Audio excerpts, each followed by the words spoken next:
महाराज? बचपन से। जब तक बचपन से उसका सुधार नहीं किया तो फिर जवानी में सुधार नहीं हो सकता, युवा में सुधार नहीं हो सकता। सुधार बचपन से।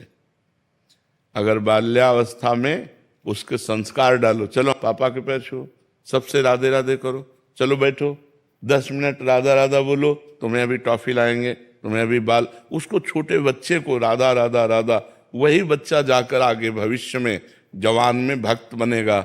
नहीं तो आज के जो बच्चे हैं थप्पड़ मारते हैं अपने माता पिता को, अपने माता पिता को घर से निकाल देते हैं, ज्यादा करे तो काट के फेंक देते हैं।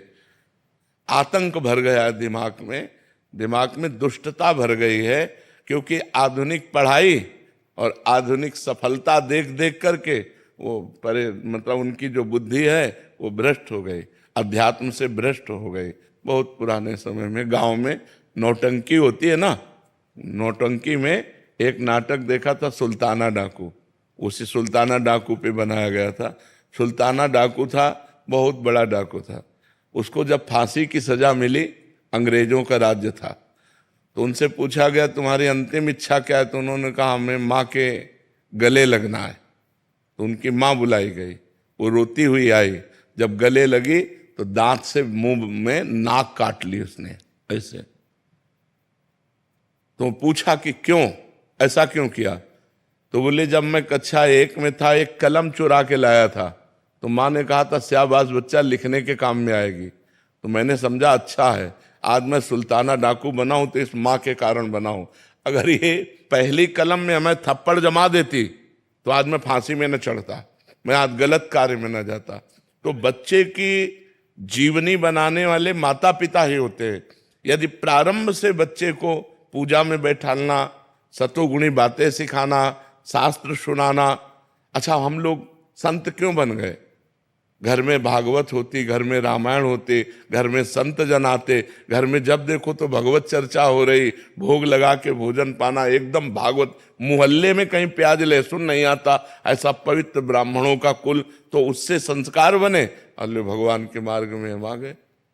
तो अगर संस्कार सही ना हो तो फिर जवानी में संभालना कठिन होता। जवानी में तो उन्माद अवस्था होती, फिर नहीं संभाला जा सकता।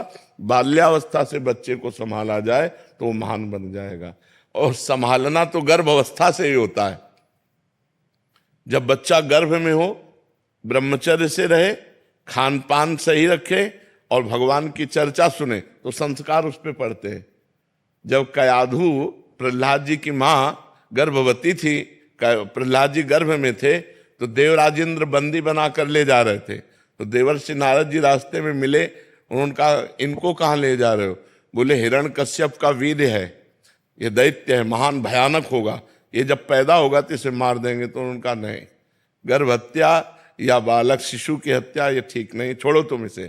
तो नारद जी की आज्ञा से उन्होंने नारद जी अपने आश्रम ले गए, और गर्भस्थ शिशु अंदर जब थे तभी से भगवान की चर्चा, नवधा भक्ति का वर्णन, भगवान का नाम कीर्तन अपने आश्रम में। तो देवर्षि नारद जी के प्रभाव से प्रहलाद जी पैदा हुए।